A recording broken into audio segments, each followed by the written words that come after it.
Dema ku Serok Wezir İsrail'e hat pirsin kali şezeye bir jenoside hatiye tavan barkirin.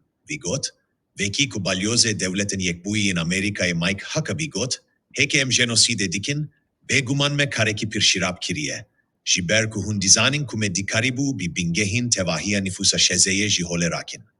Benjamin Netanyahu di hevpeyvineke de bir Fox News rezedekir, leme reyek çuda girtiye. Me tiştek kiriye ku di diroke de tu arteşek ne kiriye. Em xwarin û derman dîdin nüfusa dijme, ji ber ku em dî navbera şervan û sivîlan de cudahiyê dikin. Vî got me 2 milyon ton swarîn aniye şezeye. Derbare asta vêran kirina li sezeyê de, vî got ku avahî ji ber ku Hamasê li her avahiyê têlîken bombeyan çandîbû, hatîne vêran kirin.